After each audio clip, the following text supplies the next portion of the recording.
Happy hunting. Hunt me. I am the hunted one. I'm hunting most things. Let's hunt something. You can hunt. Long have you hunted me? You're being hunted. Good morning, welcome back to another curated top 10 for the 6th of August 2018 here on the steamhunt.com platform. Let's jump into the hunts for today. The first one is a very interesting one to me. Collections with money. Create, discover and share amazing, spelt wrong, collections on the Steam blockchain.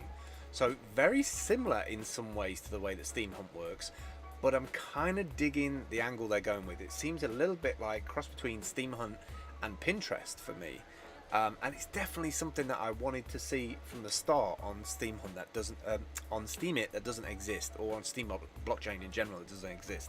So there's groupings that you can do. So with activity, design, programming, DTube posts, following my life, she and he, my beauty dog, so you can find them in a nice displayed way. And with HiveMind coming on board, this could be one of the stylings, like a modern day newer look of a condenser, to bring all those things together. I love the fact that they've got a Discover Library Collections tab, and I like the angle they're going, because I think this simplifies what the Steam blockchain could be for other people.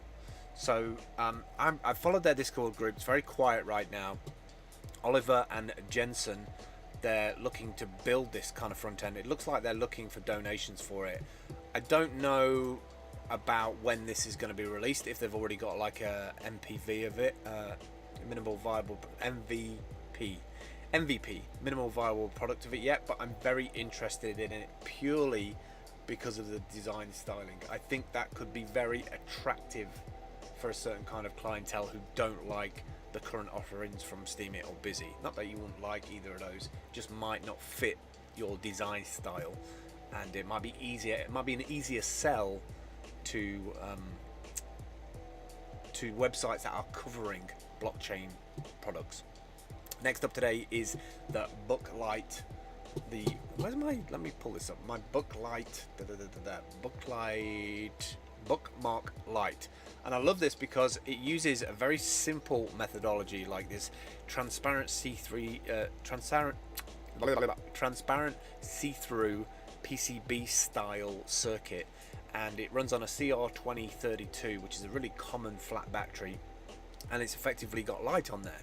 Now, yes, it's great for a bookmark, but how cool would it be to give these out to people for, especially in countries where the power goes off, there's power failures, having a bookmark light to read, to study, instead of having to sit underneath the traffic light, the lights outside of airports, because I know that happens a lot in places like India for people studying when there's a power shortage or the power goes off. I really like this. What else can we make with this stuff? With a fairly low power, very common lithium coin battery that's out there across the world. Starting with this bookmark light, what else could we build that would be useful to people? Maybe we could expand on this to make lighting in general. Next up is the Whoosh, turning waste cooking fat, oil and grease into natural soap. Alright, I'm up for that. How does this even work? Oil, what is LYE? And then there's like a format, I guess, that it kind of turns it into. Every year, millions of litres of cooking oil and animal fats are poured down the drain. This leads to blockage in pipes. Solution providing an incentive to reuse the waste oils and fats with a quick, safe and fun method of creating natural soap. So you just add the certain additives that they've got together, and then the natural soap made from waste fat, oil and grease that lathers, cleans and feels like shop bought soap does. Genius. I love stuff like that. Next up is remove background. Instantly remove background from photos and images for free. Removing background from photos and images only takes a couple of clicks. How many times have you actually hired somebody or spent 30 minutes, 45 minutes in an app cutting around the edges of stuff? This has to be one of the coolest tools that probably uses AI to do this. You mark the background and the foreground and it just goes ahead and does the job. Pretty cool little web app that. Don't forget that one, autoclipping.com. Next up is the Atuni Model Y. assistive suit that supports the waist by moving in harmony with the wearer. So it's for fairly light work. It fits around your waist. It's IP55, so it's dust and waterproof.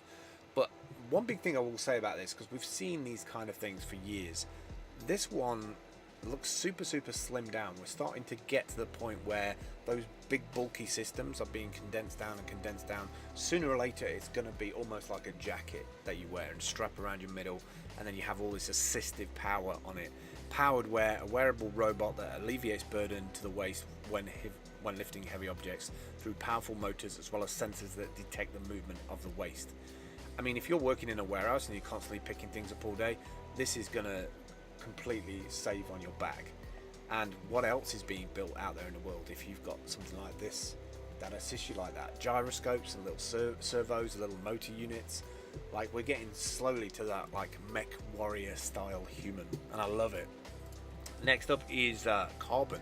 Smart, hassle-free healthcare is here. Get the Carbon Health app and access comprehensive care from our practice network. So doctors are now going completely mobile. It makes complete sense to me for you not to have necessarily an established full-on business, but being part of a drop-in center, or being able to talk to somebody directly and get feedback from the doctor, especially if you're desperate to get hold of somebody and you don't have maybe you're just dropping into an area, maybe you're a digital nomad traveling, something like this. Super cool. You can select the symptoms in the little app. That gives the doctor more information, and then you can work on from that. I just think that's a really cool application, a perfect startup for an area that is rife for disruption. Next up is Quid, with a double D, quid.co, obsess, collect, connect. So this to me feels like a service for, instead of collecting a load of stuff in your house, you can now like just have these inside of an app. So you can get this on the App Store or on Google Play, and it enables you to collect like different collections, favorite characters, binge watch a lot of things, and communicate to people at the same time. So this is kind of like pen pals and having a hobby of like collecting cards and things like that for the digital age, where kids and teenagers are spending a hell of a lot more time on their smartphones, on their iPads, on their desktop computers. And why not just have all of your things that you're interested in collections on you? Also going to be good for advertisers and people to upsell, find the future of brand advocates, depending on who's got the biggest collection of like Star Wars or Marvel characters, for instance. Last three then today. This is a beast, and I couldn't wait to report on this. This is the second generation Ryzen processor that has just been announced. It's the world's first 32 cores, right, and the world's most powerful desktop processor in one. Heavy metal computing, they're calling it. 32 cores provides an astonishing 64 threads of simultaneous multi-processing power. This is going to be a beast at doing video and video encoding, not just for games. This is going to be a hell of a processor. I've already seen this married up with 128 gigs of memory. Like, we are living in the future when it comes to like hardcore technology, and it's just going to get faster and faster and faster. One of these married with the new kind of GTX 1180s, my god, that's going to be a fast machine. Alright, next up is Podlink.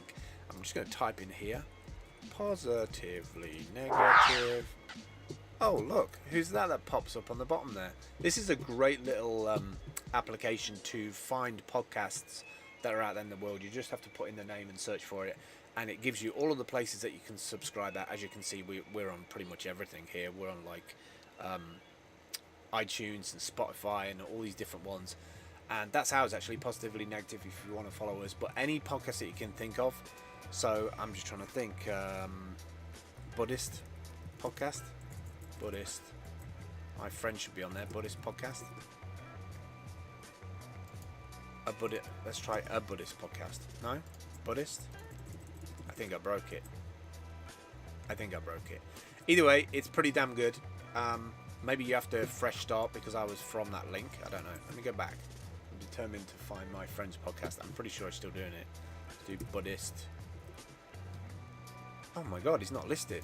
I wonder if he shut his podcast down. It has been a few years. But you can find absolutely tons of it. Another one I will say is couples therapy. That one's a really good one with Casey Neistat and Candice Poole. Listen to that every week. Comes out every Friday. But if you want to share a podcast, you can now do that as a link. Just copy that link and send it to your friend. You can even listen to the latest one that they put up by just clicking the play button there. You can even share it out, copy that link, send it via Twitter and various other places. Finally, today is Tar Gimli, and this is a translator, as far as I can work out, for refugees and organisations to kind of connect together. So if you're managing to get, I don't know, status in another country, you've managed to get over a border and you've asked for asylum, what next? How do you get in touch with organisations in that country that are dealing with refugees? How do you get over the language barrier? So this looks like a cool little application, very similar to something like Telegram in some ways, I guess. You can find non-profits and find people who speak your language in that country and then work with them to obviously get access to resources, schooling, things like that. That's it for me today.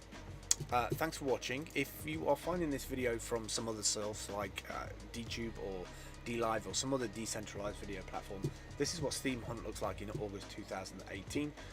All the links on the right hand side are all the hunts for the day. There can be sometimes hundreds of them. The first 100 get upvoted. There is a ranking system. The more that you're on the platform, the more you're commenting, the more that you're upvoting other people's stuff, the more that your point scoring goes up every single day, and that's tracked on every single day basis. When you click on a link, it appears on the left hand side. When you click on a button, it goes through to the site that the hunter put. And if you want to add your own, just go to the plus button top right, fill out this form, and your hunt will be on there. That's it for me today. I will catch up with you tomorrow. Take care.